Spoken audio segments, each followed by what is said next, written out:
Group ग्रामपंचायत दुंद्रे सरपंच सुभाष भोपी यांच्या 57व्या वाढदिवसानिमित्त भैरवदेव विद्यालय व रामशेठ ठाकूर उच्च माध्यमिक विद्यालय रेडकर येथे मुलींसाठी मोफत 57 सायकलींचे वाटप करण्यात आले। शाळेसाठी 2-4 किलोमीटरवरून येताना मुलींची गैरसोय होत असल्यामुळे सुभाष भोपी यांच्याकडून हा उपक्रम राबवला। कार्यक्रमाचे आयोजक सुभाष शेठ पुंडलिक भोपी, सामाजिक संस्था व ताहेरा फारुकी फाउंडेशन, त्याचप्रमाणे शिवसेना जिल्हाप्रमुख रामदास शेवाळे, फैसल फारुक उद्योगपती, विकास महाडिक, ज्येष्ठ पत्रकार राजूदादा मुंबईकर प्रमुख पाहुणे म्हणून उपस्थित होते। यावेळी ग्रामस्थ मंडळी, स्थानिक स्कूल कमिटी मुख्याध्यापक व शिक्षक, विद्यार्थी मोठ्या संख्येने उपस्थित होते। एकच आहे की ज्या मुलांना आज मी एक दिवस बोंडलपाडला गेलो, संध्याकाळी येताना 5:30 वाजता 2 मुली आपल्या एकदम त्या धसन चढताना अगदी म्हणजे घायल होऊन झाल्या। त्या दिवशी मी निश्चय केला का आपल्या शाळेमध्ये तिला विचारला, मुलीला गाडीचा काच खाली करून, बाळा तू कुठं गेली? तिकडं शाळेत। कुठल्या शाळेत? रीडगरच्या। ठीक आहे बरं, बाकी काय बोललो नाही। आणि तिथूनच आम्ही केला तर सरांना सांगला 57 वाढदिवस आहे, 57 सायकली देऊ। तसेच आमचे मित्र याही सुद्धा सांगितलं आपण शाळेसाठी, कारण त्यांची पण बरीचशी मोठी कंपनी आहे, शाळेसाठी काय लागल त्या सहकार्य आपण करू। आणि असंच सर्वांनी ज्याची यथाशक्य ताकद आहे त्यांनी करावा। आता शेवाळे साहेबांनी आमच्यासाठी हॉस्पिटल, धरण, अंगणवाड्या बरंचसं काय केलं, ते बोलून दाखवत नाही, ते करून दाखवतात। आता सौर ऊर्जेचा विषय झाला, ते काय बोललं बसल्यानंतर आपण ते भविष्यात बोलू, आता नको। म्हणजे अशीच एक काम करण्याची धमक किंवा काम करण्याची पद्धत ही शेवाळे साहेबांकडे आहे, तशीच आमच्याकडे कमी आहे, कारण आम्ही छोटे आहेत, ते मोठे आहेत।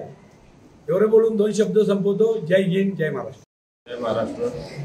आमचे सहकारी मित्र सुभाष भोपी यांचा 57वा वाढदिवस, खऱ्या अर्थानं 20 जूनला त्यांचा वाढदिवस होता, परंतु त्यांनी काही संकल्पना केली होती। काही मान्यवरांच्या उपस्थितीमध्ये एक 57 सायकल गरजू आदिवासी भागातील गरजू विद्यार्थ्यांना देण्याचा मानस त्यांनी त्या दिवशी केला होता आणि त्याची पूर्तता आज त्यांनी आजच्या दिवशी 57 सायकलींचं वाटप करून केलेली आहे।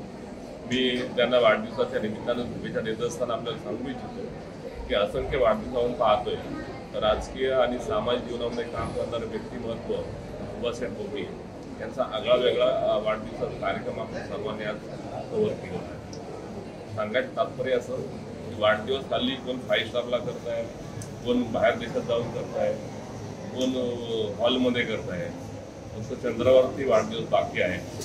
अशा सगळ्या नियोजन असताना सुद्धा वाढदिवसाचं औचित्य साधून काही गोरगरीब जनतेला जी त्यांची नाळ आहे सरपंच म्हणून काम करत असताना की गरजूंना काय त्यातनं काही फायदा होऊ शकतो का, कुठलाही आवाजावा न करता त्या गरजूंना सायकल वाटप करण्याचं मानस मला वाटतं सुभाषरावांनी केलं आहे। मी त्यांना शुभेच्छा तर देतोच, परंतु सुभाषरावांनी जे काम केलं आहे त्या कामाच्या निमित्तानं त्या पंचक्रोशीत सर्व ज्यांचे शक्य आहे, जे दानशूर व्यक्तिमत्व आहेत, त्यांनी त्याचं अनुकरण करावं आणि गोरगरीब जे मुलं आहेत का लांबून लांबून येतात त्यांना अशाच प्रकारची मदत करून सहकार्य करावं, याचा संकल्प सर्वांनी करावा अशी अपेक्षा व्यक्त करतो। बहुत बहुत धन्यवाद हमारे मित्र शिवाज जी का। हमको शिक्षा मिली, हम भी गांव से जुड़े, हम भी एक गांव से आए, हमको शिक्षा मिली, आज हम इससे आगे निकले। तो हमको लगता है शिक्षा ही एक माध्यम है जिससे आदमी तरक्की कर सकता है, जिससे कोई भी आगे बढ़ सकता है। तो एकमात्र मतलब एक जरिया है जिससे आगे बढ़ता है। इसलिए शिक्षा जहाँ भी रहती है हम चाहते हैं उससे जुड़े और जुड़ते रहें। तो अगर हमको हमारे देश को आगे बढ़ाना है, हमारे देश को जो पुराना सोने का चिड़िया था वो बनाना है, तो हमको लगता है कि यहाँ पे हमको शिक्षा जो है हम सब 100% शिक्षा देनी पड़ेगी। एक बार शिक्षित हो जाएगा मतलब हमारा प्रदेश बदल जाएगा, देश बदल जाएगा, ये हमारा मानना है। तो हमको लगता है शिक्षा जितना कर सकता है हम लोग, ये जो भी करता है हम उसके साथ जितना जुड़ सकते हैं हम जुड़ते हैं। शिक्षा के माध्यम से ही जो कुछ कर सकते हैं वो करने की कोशिश करते हैं। आज आयोजित करण्यात आलेल्या सायकल वाटप प्रसंगी उपस्थित असलेले रायगड शिवसेना जिल्हा प्रमुख सन्माननीय रामदास शेळके, कारण रायगडमध्ये आल्यावर शेवाळे रामदास शेवाळे, कारण इथे आल्यावर रायगडमध्ये सगळ्यांना शेठ बोलावं लागतं असं मला वाटतं, म्हणून मी माझ्या शेठ बोलायची सवय इथे रायगडमध्ये राजूदादा मुंबईकर आहेत आणि माझे परिचयाचे रेल्वेचे ग्रामस्थ आणि उद्योजक गोपीनाथ शेठ भोपी आहेत. अनेक चेहरे परिचयाचे, पण सगळ्यांची नावं घेत बसत नाही कारण वेळ कमी आहे सगळ्यांकडे. तर सन्माननीय व्यासपीठ, बंधू भगिनींनो आणि विद्यार्थी मित्रांनो, 57व्या वाढदिवसानिमित्ताने सुभाष शेठ यांनी त्यांच्या मुलांनी पुढाकार घेऊन हा सायकल वाटपचा कार्यक्रम आज आयोजित केलेला आहे. या शाळेमध्ये 700 विद्यार्थी येतात हे ऐकूनच मला प्रचंड आनंद झाला. कारण आज महाराष्ट्रामध्ये अनेक जिल्हा परिषदेच्या शाळांची पटसंख्या कमी होते असं दररोज विधानसभेत, विधान परिषदेमध्ये आज चर्चा सुरू आहे, अधिवेशन सध्या सुरू आहे. त्यामुळे सगळे आमदार ती पटसंख्या वाढावी म्हणून प्रयत्न करायला सांगतायत. म्हणजे पटसंख्या सर कमी झाली शेवळे साहेब म्हणून परवा 30 शिक्षकांना सस्पेंड करून टाकलं शिक्षण मंत्र्यांनी. आणि तो परवा विधान परिषदेमध्ये विषय आला होता की ती पटसंख्या कमी झाली, त्याला जबाबदार शिक्षकांना धरलं गेलं आणि 30 शिक्षकांवर कारवाई झाली. आणि ज्यावेळी उपाययोजना केली त्यावेळी त्या शाळेची पटसंख्या परत वाढली 26ने. त्यामुळे शिक्षक काय करू शकतात हे आपण पाहिलेलं आहे. आणि शिक्षकांच्याच हातात आहे की आजूबाजूच्या गावातले विद्यार्थी शाळांमध्ये येतील, शिकतील, मोठे होतील. यासाठी सर्वांनी प्रयत्न करण्याची गरज आहे. आमचे मित्र सुभाष शेठ भोपी सातत्याने शाळेच्या बाबतीत दानशूर तर आहेतच, परंतु अनेक गोष्टीत प्रयत्नशील आहेत. म्हणजे ज्यावेळी 23 वर्षापूर्वी 24 वर्षापूर्वी आमच्या दोघांची ओळख झाली तर त्या ओळखीच्या दुसऱ्या भेटीतच त्यांनी शाळेसाठी काय करावं हा पहिला प्रश्न विचारला होता. आणि मग माझ्या एक बांधकाम क्षेत्रातली मोठी कंपनी जी बीजी शिर्के म्हणून ओळखली जाते त्यांच्या माध्यमातून या शाळेसाठी त्यावेळी 24 वर्षापूर्वी आम्ही काही मदत करू शकलो आणि त्याचा आज आम्हाला सार्थ अभिमान वाटतोय. कारण या शाळेत 700 विद्यार्थी आज इथे शिक्षण घेत आहेत. आणि विशेष म्हणजे 10वीचा रिझल्ट 96% पर्यंत पोहोचलेला आहे. 11वी 12वीचा रिझल्टही चांगला आहे.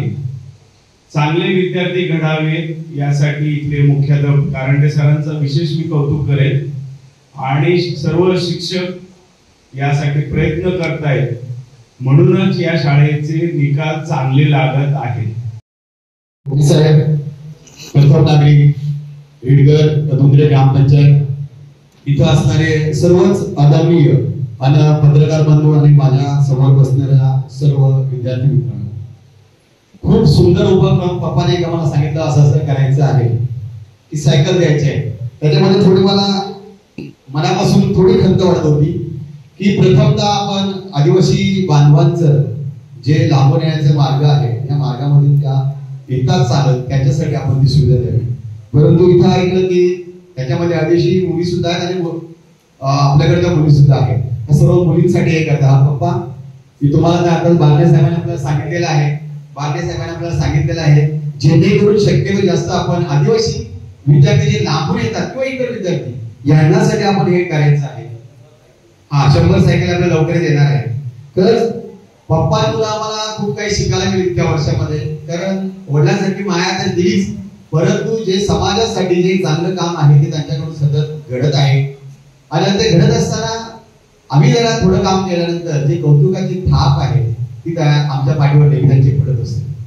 सरपंच कसा असावा खरंच शिकण्यासारखं आहे की ह्या रायगड जिल्ह्यातून मी असा एक सरपंच बघितलाय की स्वतःचा निधी सुद्धा जो मानधन येतो शासनाचा तो सुद्धा आपल्या चांगल्या कार्यासाठी वापरतात. ही अहोभाग्य आहे.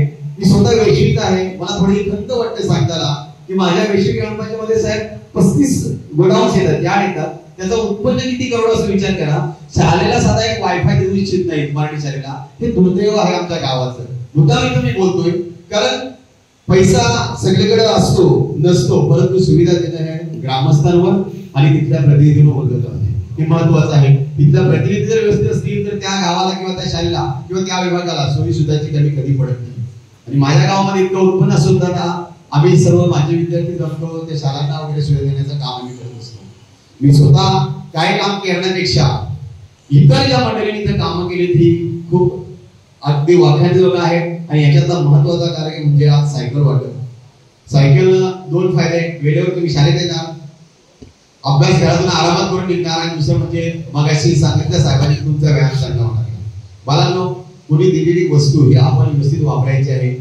कारण 2 वर्षापूर्वी साहेब मी परेडमध्ये आव्हान केला होता, 250 सायकली मला मिळाल्या सेकंड हँड सोसायटीमधून. 250 मधून 150 सायकली रिपेअर करून जे माझे आदिवासी बांधव जवळजवळ 9 किलोमीटर रानसेवरून चिरनेरमध्ये हायस्कूल यायचे त्या सर्व विद्यार्थ्यांचा फायदा झाला होता. मी इथं मुद्दामून मी सांगितले आणि हाच फायदा आज इथं बघताना मला आमच्या पप्पांचा मला अभिमान वाटतोय. खरंच पप्पा, आज तुम्ही 57 वर्ष झाले, तुम्हाला दीर्घायुष्य लाभो आणि 100 वर्षापर्यंत अशीच चांगली सेवा तुमच्या सोबत असणार आहे. खरंच तुम्हाला हा भारत सरकारने दिलेला एक फार मोठा पुरस्कार आहे.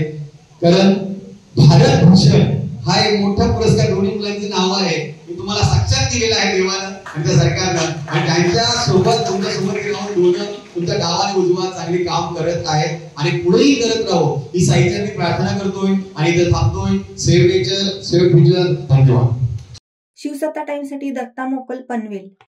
दे धडक बेधडक वृत्त देणाऱ्या आपल्या शिवसत्ता टाइम्स न्यूज चॅनलला लाल बटन दाबून सबस्क्राईब करा आणि बेल आयकॉनला क्लिक करायला विसरू नका.